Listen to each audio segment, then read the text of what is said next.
Welcome to the Narrative Mindset Podcast. If this is your first time tuning in, I would appreciate it if you went back and viewed previous episodes when you get time.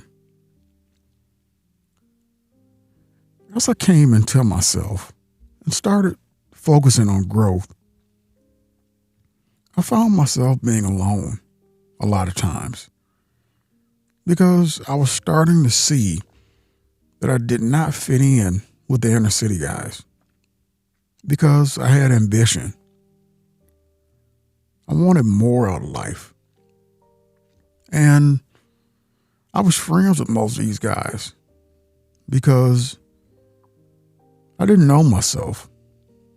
But they were friends with me because they saw they could get things out of me.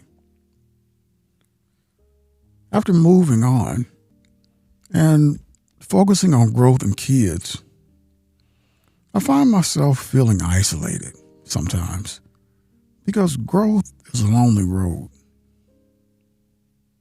I'll tell you the truth straight off.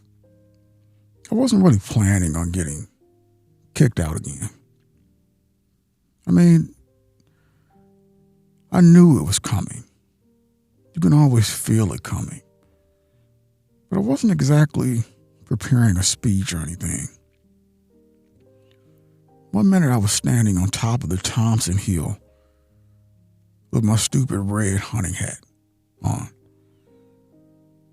watching a football game like I gave a damn. And the next minute, I was thinking about how I wasn't going back to Pensy after Christmas break. I was doing that thing where you stare at people having fun and feel like you're made out of glass. You can see everything, but nothing touches you. I was supposed to meet the fencing team that afternoon. I was a manager, if you can believe that nonsense.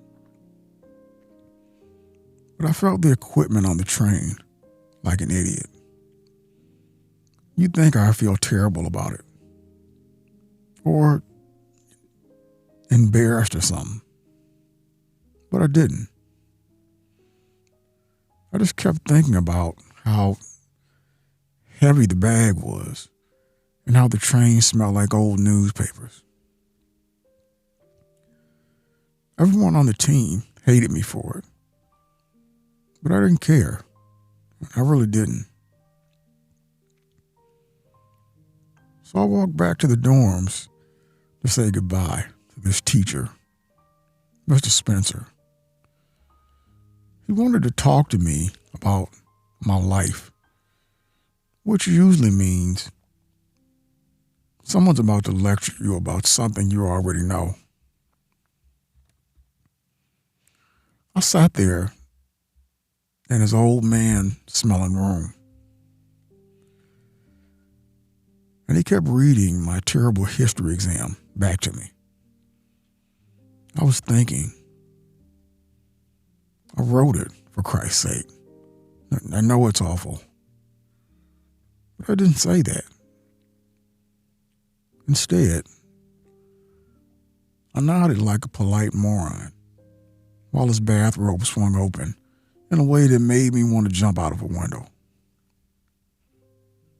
I kept telling him I was just in a bad place mentally, which was true. But anytime someone old looks at you with sympathy, you start feeling like a used tissue. Anyway, after that depressing visit, I went back to the dorm where this guy, Ackley, was hanging around. Ackley was the kind of person who stands too close when he talks. You know the type. He kept bothering me, picking stuff off my desk and juggling it like he had a right to. And I let him. I always let people irritate me, and then I pretend I don't care. It's a talent. Then Stradlater came in, my roommate. Like a handsome refrigerator, he had a date that night with his girl I knew really well. Jane Gallagher. Nice girl. The kind you actually remember. We used to play checkers. And she kept all her kings in the back row because she liked the way they looked. You don't forget people like that. So Stradler asked me to write this English composition because he knew he was too busy getting ready, which meant staring at himself in the mirror for an hour.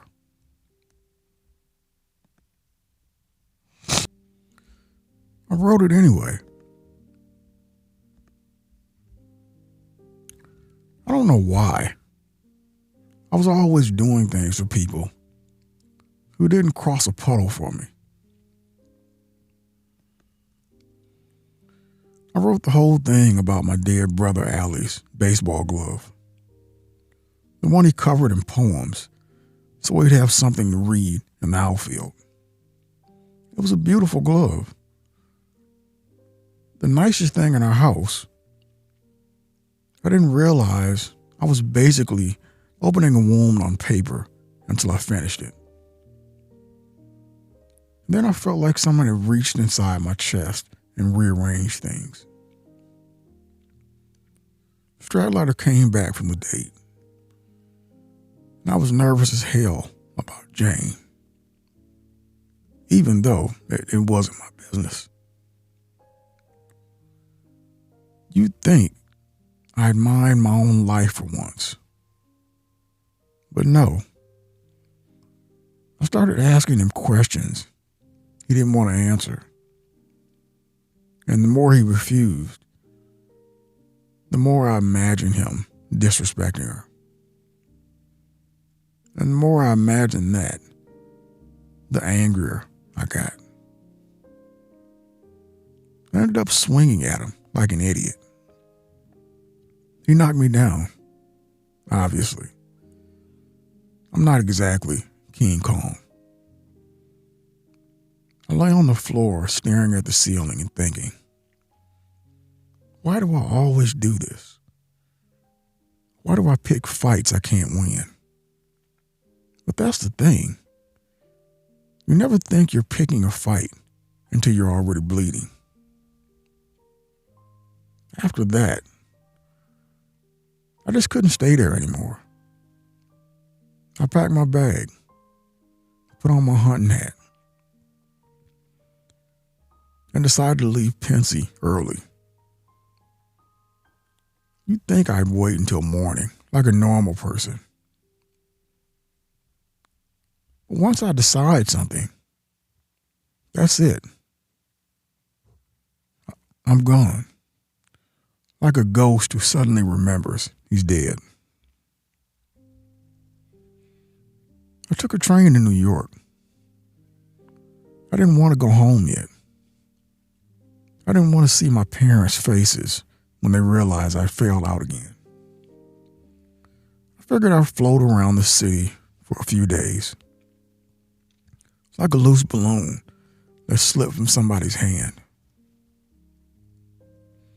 And the whole time on the train, in that city, in my head, I kept thinking about Jane and Allie and the stupid red hat and how sometimes you feel like you're falling even when you're sitting still. When the train finally dragged itself into New York, it was late, and the whole city had that lonely glow it gets when it's full of people, but you feel like the only conscious person alive. I checked into this cheap hotel, the kind where the wallpaper peels like it's trying to escape from the walls. The guy at the front desk asked too few questions, which made me wonder what kind of place it really was. You'd think someone would care about a kid checking in alone. But nobody did. People never do. I sat in the room for a while, looking out the window at all the little squares of light in the other buildings. People brushing their teeth, arguing, dancing, exiting. I felt like I was watching aquariums full of strangers. And I wasn't even in the water. And then I started getting ideas. Bad ones. Stupid ones. Like calling up this girl I didn't even like. Or going downstairs to see what kind of weird nightlife was happening. When you're lonely, every option feels like it might save you. Even though, deep down, you know it won't. I finally went down to the lounge, where a band was playing, like they were half asleep and half drunk. I ordered a drink, even though I knew they probably carded me. But sometimes you lie with enough confidence that people believe it. Not this waiter, though. He looked at me like I was a child pretending to be a grown man, which was exactly true. There were these 3 women at a nearby table, tourists from Seattle, I think. The type of people who laugh too loudly and stare at celebrities who aren't actually celebrities. I danced with one of them, and she giggled like I was some adorable stray dog trying not to be human. I kept telling myself I didn't care, that it didn't matter what they thought, but it did. It always did. When I got back to my room, I felt worse. So I called this girl, Faith Cavendish, some sort of nightclub type who was easy, according to a guy I used to know. You'd think I'd be embarrassed to call a stranger in the middle of the night, but I wasn't. I was desperate for something to happen. Anything. She turned me down, of course. Sensible people always do when you finally reach out to them. Then the phone rang again. And it was the elevator guy asking if I wanted a girl sent up. I don't know why I said yes. I wasn't even in the mood. I was thinking about Allie again and Jane and how my life felt like a jacket that didn't fit anymore. But I said yes. Maybe I wanted to feel grown. Maybe I wanted to feel something. Her name was Sunny. She looked younger than I expected. Too young. My stomach dropped the second she walked in. She took off her coat like it was a duty, not a choice. And suddenly, the whole thing felt wrong. I told her I just wanted to talk. She didn't understand. People rarely do when you say you don't want what they're selling. I paid her anyway and sent her away. But later, she came back with the elevator guy, demanding more money. They roughed me up a little bit. Not much. Just enough to remind me I wasn't in control. I lay on the floor afterward, my body shaking like it was trying to warn me about something. I I stared at the ceiling again. Funny how often I end up staring at ceilings. And I pretend I've been shot. It sounds dramatic, I know. But sometimes imagining death feels easier than facing your own mess. Next morning, I couldn't stand being in that room another second. I got dressed and went outside, where the cold air slapped me awake. I wandered into the diner and watched a couple of nuns eating toast like it was a holy ritual. I talked with them for a while because I like their voices. Kind voices, soft voices. You don't hear that often. I donated some money, even though I didn't have much. It made me feel more human.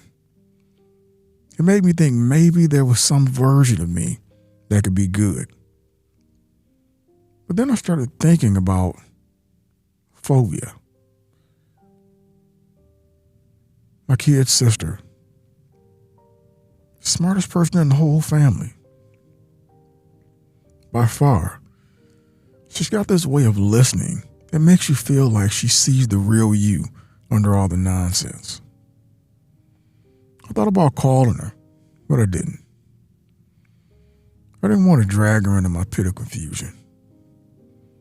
So I kept wandering through the city, drifting like one of those loose plastic bags you see floating between buildings.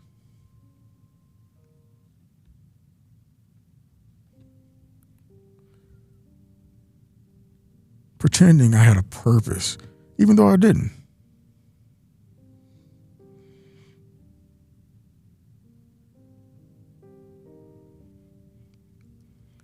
And every time my mind went still, I thought about that damn cliff, the one I imagined kids falling off. And I wondered if maybe the only reason I wanted to save everybody else was because I couldn't save myself.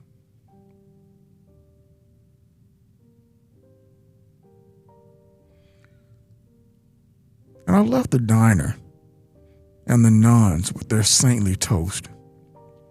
I started thinking I should call someone, anybody, just to hear a familiar voice. So I called Sally Hayes. I don't even know why. You'd think I'd call someone I actually liked. But no, I called Sally because she always picks up. And she always sounded like she had somewhere better to be. I asked her to go to a play with me. And she said yes. Because she was the type who said yes to anything that made her feel interesting. Before meeting her, I wandered into the museum. I always liked that place. Mostly because nothing ever changed. You can go back years later and the same Indian mannequins are still paddling the same canoe. The same Eskimo is still spearing the same fake fish. And the glass cases still smelt like dust and secrets. I like that. The idea that everything stays still except you. I walk around thinking, I used to be smaller when I stood here. And the thought made a knot in my chest. It's strange how you can suddenly miss a version of yourself you barely remember. Later, I met Sally and she looked terrific. You know, shiny hair, big smile, coat that made her look like the lead actress in a movie about rich people arguing softly in expensive living rooms. We watched the play. and she clapped too hard, like she was trying to impress the air around her. Afterward, we went ice skating. Even though neither of us could skate worth a damn. I kept slipping all over the place. She kept pretending not to be embarrassed, which made her look even more embarrassed.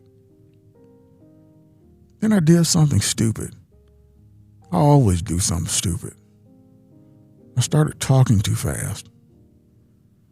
The way you do when your brain is leaking out through your mouth.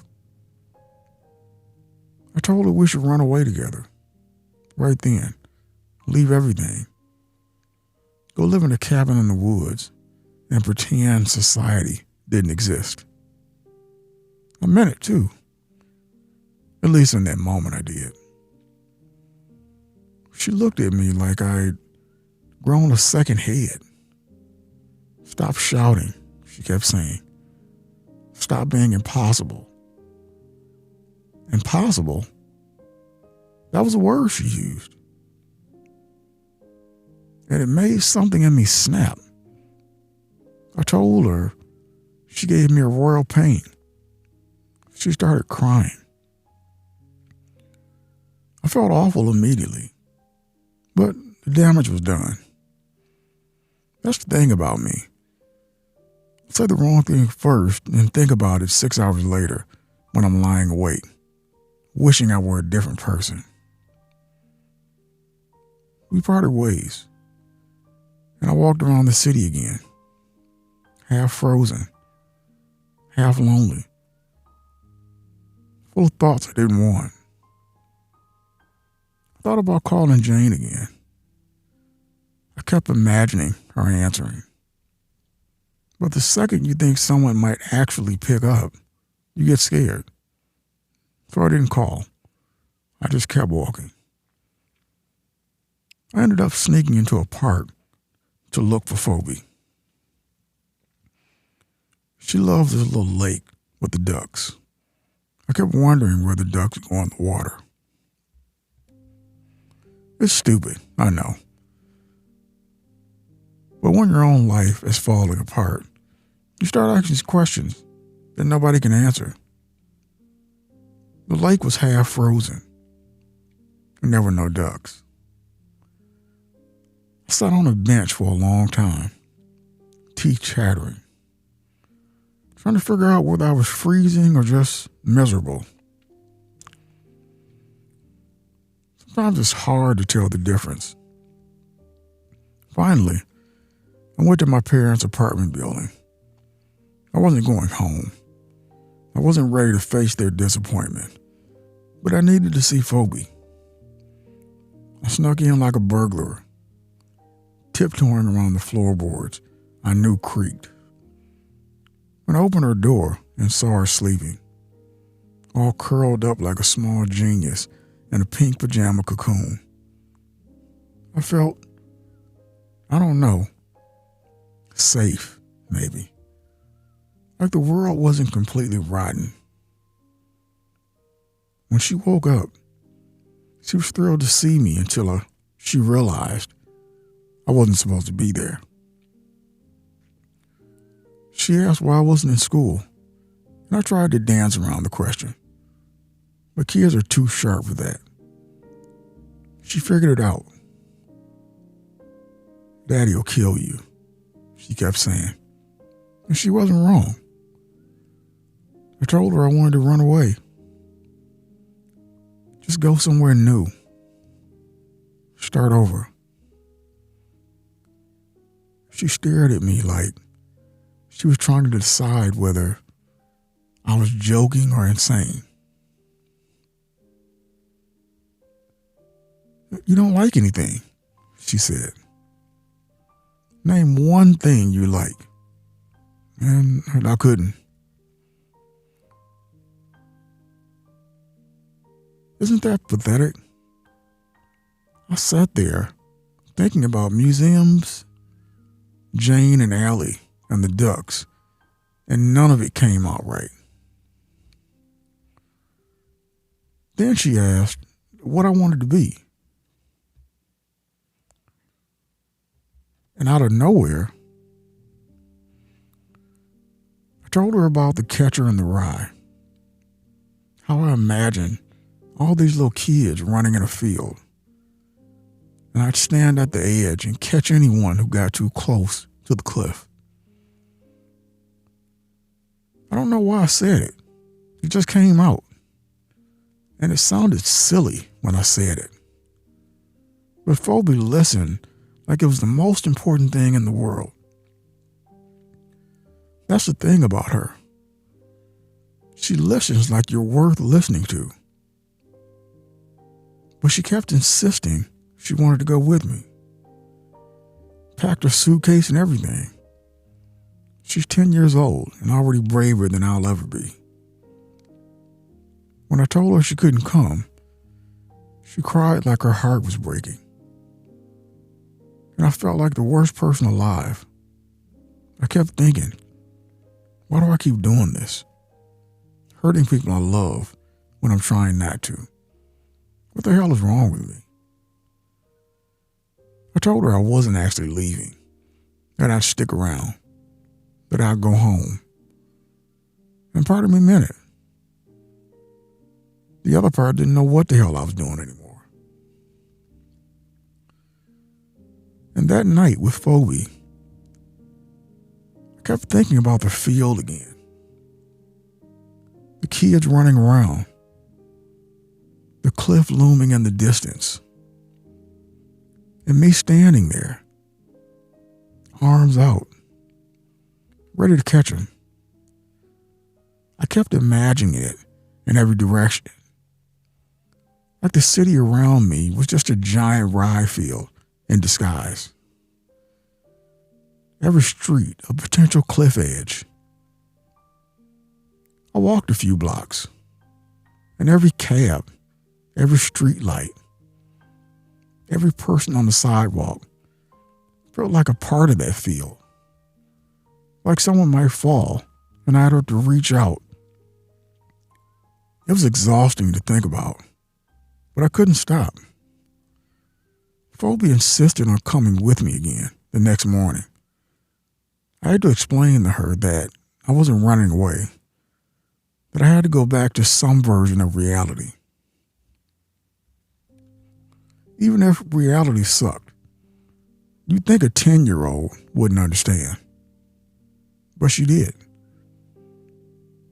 She looked at me like I was a fragile glass that might shatter if I even blinked. And maybe I was. I felt fragile, standing there in my red hunting hat. All these thoughts piling on top of each other.